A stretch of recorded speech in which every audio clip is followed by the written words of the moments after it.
শুভ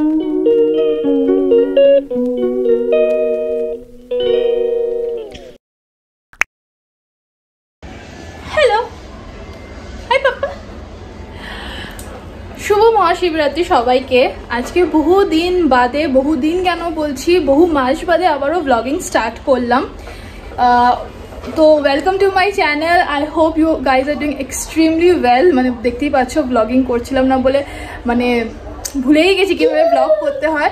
তো আজকে যেহেতু শিবরাত্রি তাই ভাবলাম কি চলো আজকে আবারও ব্লগিংটা শুরু করা যাক। কেন এতদিন ব্লগিং করছিলাম না সমস্তটা তোমাদেরকে ডিটেলসে শেয়ার করব, বাট এটা পরে। এখন যেহেতু আজকে যেহেতু শিবরাত্রি আজকেই শেয়ার করবো, বাট আগে পুজোটা সেরে নিই। তো সিচুয়েশনটা এরকম কি আমি না বুঝতেই পারছিলাম না যে টাইমিংটা কি। কেউ বলছে 9টা, কেউ বলছে 11টা। তো যাই হোক আজকে সারাদিনটা তো আছেই। তো আমি ভেবেইছিলাম যে বিকেলে পুজো করব। আমার হাজব্যান্ডও চলে এসছে এখন অফিস থেকে, তখন আমরা পুজোতে বসবো। তো চলো তোমাদের সাথে এই ব্লগটাকে এখান থেকে শুরু করছি। আই হোপ তোমাদের আমাদের সাথে শিবরাত্রিটা খুবই ভালো কাটবে।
এই জাস্ট আমার পুজো শেষ হলো, মানে পুজো সম্পূর্ণ হলো।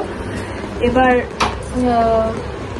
কি আছে না আমাদের এই কমপ্লেক্সে না একটা শিব মন্দিরও আছে। গত বছর আমরা ওখানে গেছিলাম সন্ধ্যের সময়, কিন্তু ওখানে না এতটা ভিড় হয় অ্যান্ড কিছু লোকজন যাওয়ার পরে না ওখানে মানে এন্ট্রিটা বন্ধ করে দেয়, তারপরে আরতি শুরু হয়ে যায়। তো সে কারণে সে বছর আমাদের আর শিব মন্দিরে গিয়ে শিবের মাথায় জল দেওয়াটা হয়নি, কারণ কি টাইম হয়ে গেছিল পুজোর। তো সেই কারণে ভাবলাম কি না বাড়িতে একটু ভালো করে পুজো করি। কিয়ানটাও তো খুব একটা মানে বাইরে গিয়ে অত মানে দুষ্টুমি করবে, তো পুজো তো সেরকম ভাবে দেওয়া যাবে না, তাই বাড়িতেই ভালো করে পুজো দিলাম। তো সেটাই ভাবছিলাম যে সকাল থেকে কখন পুজোটা করি, যেহেতু সকালবেলায় লেগে গেছিল তো করতেই পারতাম, বাট আমার হাজব্যান্ড ছিল না। তুমি এদিকে এসো, একদম দূরে চলে গেছো ব্লগ থেকে। আমি কত মাস বাদে আবারও ব্লগিং স্টার্ট করলাম। হ্যাঁ প্রায় 3-4 মাস, মানে লাস্ট আমি কেন বন্ধ করেছি এটা বলেছি না বলিনি, তখন তো আমি জাস্ট শুরুই করেছিলাম, মানে বসবো বলে আমি আর সেরকম ভাবে কোনো কথা বলতে পারিনি। তার আগে দেখো রুদ্রাক্ষের মালা, আমার না খুব ইচ্ছে ছিল এবার মহাদেবকে একটা রুদ্রাক্ষের মালা দেবো। তো এবছর মহাদেবকেও দিয়েছি, সাথে আমিও একটা নিয়ে নিয়েছি। তো হ্যাঁ ওর আগের থেকেই ছিল, কিন্তু আমি গুনলাম এটাতে 108 থেকে বেশি। হ্যাঁ সে আবার কি কথা, আওয়াজ হচ্ছে কেন?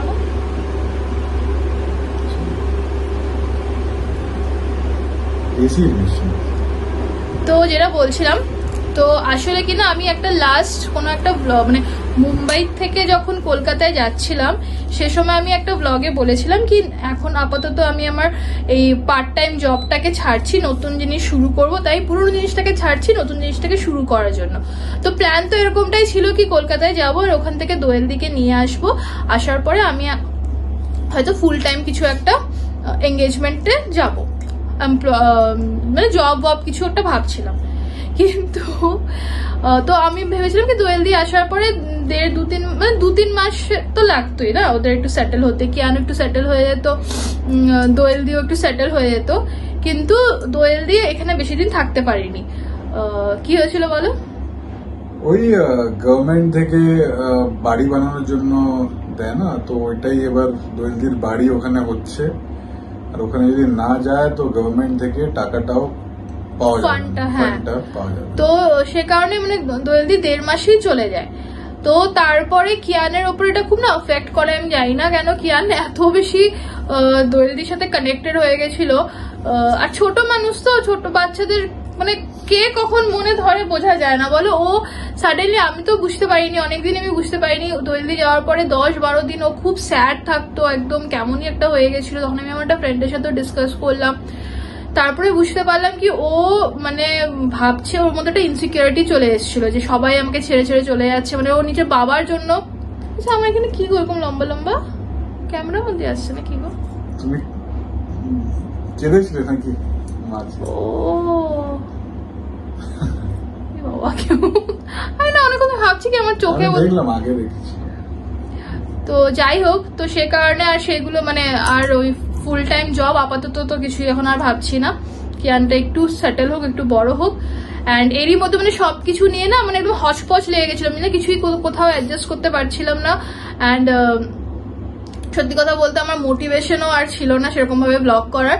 এবার অনেকজন আমাকে এরকম মেসেজ করছে, ফোন করে করে বলছে, বাড়ির থেকেও ফ্যামিলি সবাই বলছে যে কি হলো ব্লগ কেন করছিস না। তো আমি ভাবলাম কি ঠিক আছে শিবরাত্রির দিন ব্লগটা শুরু করতে পারি। কিন্তু তাও আমার শুক্রবার থেকে শরীরটা এত খারাপ যাচ্ছে, বুঝতে পারছি না আমার থাইরয়েড কমে গেছে বলে কি হচ্ছে। তো যাই হোক কোনো রকম মানে আমি খালি ঠাকুরকে ডাকছি, ঠাকুর আমি যাতে শিবরাত্রিটা ভালো করে করতে পারি। তো যাই হোক সেটা হয়ে গেছে, তো ভালো লাগছে। তো এটার জন্য আর কি আমি এতদিন ব্লগিং করতে পারছিলাম না, তো এখন আবার ডিসাইড করেছি কি আবার একটু রেগুলার হওয়ার চেষ্টা করব। তো চলো আমাদের পুজো তো হয়ে গেছে, এবার ফাস্টিংটা ব্রেক করা যাক। তো এখন আমি বানাবো সাবুদানার কি বলো পকোড়া না বড়া, সাবুদানার বড়া বানাবো। এবার বাংলায় কি বলে আমি জানি না, আমি না ওদের থেকেই শিখেছি এগুলো, সাবুদানা খিচড়ি, সাবুদানা বড়া। তো যাই হোক আমরা তো বাঙালি, মানে আমি আর আমার মা তো ওই সাবু দই দিয়ে উপোস ভাঙতাম। তো চলো এবার উপোসটা ভাঙা যাক।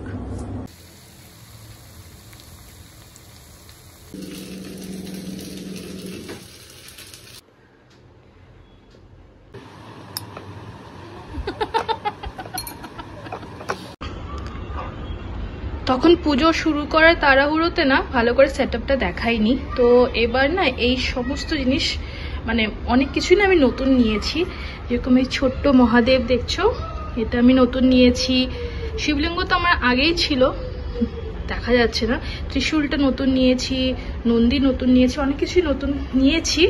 অ্যান্ড এখানে না মুম্বাইতে তোমার আকন্দ ফুল, তারপরে অপরাজিতা ফুল না পাওয়া যায় না। আমরা 1 সপ্তাহ আগেই ফুলের দোকানে খোঁজ নিয়েছি যে ওরা যদি আনিয়েও দিতে পারে তাও অনেক, কিন্তু না বললো কি এখানে পাওয়া যায় না। তো যাই হোক ধাতুরা পাওয়া যায় সেটা দিতে পেরেছি আর কি। অ্যান্ড এই দেখো ঘিয়ের প্রদীপ জ্বালিয়েছিলাম, এখানেও ইনফ্যাক্ট ঘিয়ের প্রদীপই জ্বলছে। তো এটা আমার ছোট্ট এই বছরের সেটআপ। কিয়ান তো ফল দেখলেই পাগল, তো এখানে এসে প্রসাদ নিয়ে চলে যাচ্ছে, তাই না ওকে ভেতরে টিভি চালিয়ে বসিয়ে দেওয়া হয়েছিল পুজোর টাইমে। তো এই দেখে নাও আমার ছোট্ট করে শিব পুজো। হ্যালো, তো আমাদের ডিনার হয়ে গেছে মানে আমরা তো আজকে সাবুদানাই খেয়েছি। তো যেরকমটা দেখালাম আর কি, হাজবেন্ডকে সাবুদানা খিচুড়ি যেটা ওটা দিয়েছি। আমি আর খিচুড়ি খাইনি, মানে একটুখানি খেয়েছি, খিচুড়ি আর খাইনি, সাবুদানার বড়াগুলো খেয়েছি অ্যান্ড প্রসাদ মিষ্টি ফল এসব তো খেয়েছি। তো এখন বাজছে অলমোস্ট কটা বাজছে, তো দেখতেই পাচ্ছ আমরা এখানে নিচে বেড করে এখন ঘুমাই অনেকদিন ধরেই। তো প্রচন্ড গরমও পড়ে গেছে মুম্বাইতে, তো এই রুমে আমরা এসিটা চালিয়ে ঘুমাই। এই রুমে এসিটা খুব ভালো আর কি, আর আমাদের না মাস্টার বেডরুমে এসিটা না সার্ভিসিং করাতে হবে। তো ব্যাপারটা হচ্ছে এই কি আমরা না কলকাতায় যাচ্ছি এই মানে এখন তো ফেব্রুয়ারি, আর মানে 1 মাসেরও একটু কমই আছে, মানে মার্চ এন্ডে আমরা আর কি কলকাতায় যাবো। আসলে আমার শ্বশুর মশাইয়ের একটা সার্জারি আছে, তো সেই কারণে আর কি আমরা ওখানে যাব। তো তার আগে কিয়ানের প্রি স্কুলের মানে লাস্ট ওয়ার্কিং ডে, তারপরেই আর কি আমরা যাব। তো সে কারণে ভাবলাম কি আর কিছুদিন পরেই চলে যাবো, এখন আর এসিটাকে সার্ভিসিং করিয়ে লাভ নেই, ওখান থেকে ফিরে আসি, কলকাতা থেকে ফিরে আসি, তারপরে আমরা এসি সার্ভিসিংটা করাবো। এনিওয়েজ, তো তখন একটা কথা বলতে যাচ্ছিলাম বলা হয়নি, সেটা হচ্ছে যে আজকে মানে এখন দেখো কিয়ান কতটা খুশি হ্যাপি আছে, তুমি মানে ভাবতে পারবে না। পুজো মানে সন্ধ্যের একটু আগে সিচুয়েশনটা এত খারাপ হয়ে গেছিল, সাডেনলি ওকে ঘুম পাড়িয়ে দিয়েছিলাম, মানে ও লাঞ্চ করে ঘুমিয়ে গেছিল, হঠাৎ ঘুমের মধ্যে কাঁদতে কাঁদতে উঠেছে, ঠিক আছে। এবার অনেক সময় কি হয় কি কাঁদতে কাঁদতে ওঠে, আমি যদি ওকে আদর না করি তো সে কারণে কাঁদে। তো আই লিটারালি থট কি হয়তো ও তার জন্য কাঁদে যে আমাকে আদর করিনি। তো আমি ওকে এসে দুধের বটলটা দিয়ে আদর করতে এসেছি, ওদিকে প্রচন্ড কাঁদছে। আমি ওকে জিজ্ঞেস করছি কি হয়েছে, তো বলছেই না, কিন্তু মানে থেমে থেমে কাঁদছে। তো আমি ওকে কোলে নিয়ে মানে প্যাসিফাই করার চেষ্টা করছিলাম, ওকে আরাম দিচ্ছিলাম, একটু পেটে পিঠে পায়ে হাত পা টিপে দিচ্ছিলাম। তো একটু খানিকক্ষণ চুপ ছিল, তারপর আবারও এরকম করে কাঁদতে শুরু করেছে, না বাবা তোমার যে শরীরটা খারাপ করেছিল না। তারপরে তো এরকম মানে 2 ঘন্টা কন্টিনিউয়াস মানে অন এন্ড অফ কেঁদে যাচ্ছিল। 2 ঘন্টা বাদে আমি সাডেনলি দেখলাম ও আর মানে প্রচন্ড কাঁদছে, মানে কন্টিনিউয়াস কাঁদছে, টিভিও দেখছে না। এবার কন্টিনিউয়াস কাঁদছে, এদিক থেকে ওদিক এরকম করে পড়ছে। আমি বলি তোর কি পেটে ব্যথা করছে? ও আমাকে ওখানে কান দেখিয়ে বলছে এখানে ব্যথা। তো তখন আমি আমার হাজবেন্ডকে ফোন করে বলি কি তুমি বলি যে এরকম ব্যাপার। তো আমি তখন ভাবলাম কি যে মানে আমি আমার হাজবেন্ডকে বলতে যাচ্ছিলাম কি তুমি ডক্টরের অ্যাপয়েন্টমেন্ট নিয়ে নাও, আমি কিয়ানকে নিয়ে অটো করে চলে যাচ্ছি। তো তখন আমাকে বলছে কি তুমি পাশের বাড়িতেই যাও না, আমাদের তো পাশের বাড়িতে তো চাইল্ড ডক্টর। বললাম কি হ্যাঁ সেটাই বেস্ট হবে। তো তাড়াতাড়ি ওকে আমি ওখানে নিয়ে যাই, ডক্টর ওকে চেক করে, তো ওকে একটা মানে ওই প্যারাসিটামলের মতো একটা ওষুধ দেয়, কেন কি বুঝতে পারছিল না যে ওর কিসে ব্যথা। ও এত কাঁদছিল। আমি মাকেও ভিডিও কল করেছিলাম, মাও দেখছে যে ও একবার এদিকে পড়ছে একবার ওদিকে পড়ছে, ওর এত মানে ব্যথা। তো মোস্ট প্রবাবলি ওর পেটেই ব্যথা করছিল, কানে হয়তো না, কানে ওই চুল করছিল হবে, ও এক্সট্রাক্স হয়ে গেছিল বলে। তো তারপর ডক্টর এরকম ওষুধ দেওয়াতে ও মানে 5 মিনিটই চুপ হয়ে যায়, তারপরে এসে বাড়িতে রেস্ট করে। তারপরে ভাবলাম কি চলো ঠিক আছে, এবার ওদের আমি শিবরাত্রি পুজোটা করতে পারবো না। তো তখন মনে হচ্ছিল যে হয়ে গেছে আজকে আর শিবরাত্রি পুজো আমার মানে আর করতে পারবোই না। বাট এনিওয়েজ এখন কেন ঠিক আছে। তো আমি এখন এখানে চলে এসেছি বেডরুমে, এখন ঘুমাবো না সরি আজকে আমি ঘুমাবো না, রাত জাগারই প্ল্যান আছে আর কি। তো এই যে দেখো রুদ্রাক্ষের মালা নিয়ে বসেছি, এখন আমি 108 বার মহামৃত্যুঞ্জয় জাপ করার চেষ্টা করব, দেখি কিয়ানটা ঘুমাবে তারপরে। তো এখন এটাকে শুরু করি। ফাইনালি তুমি আসলে, আমি কতক্ষণ আগে জানো ক্যামেরা নিয়ে কথা বলছিলাম। তুমিও কি রাতে মৃত্যুঞ্জয় জাপ করবে নাকি? করবো দেখি এখন।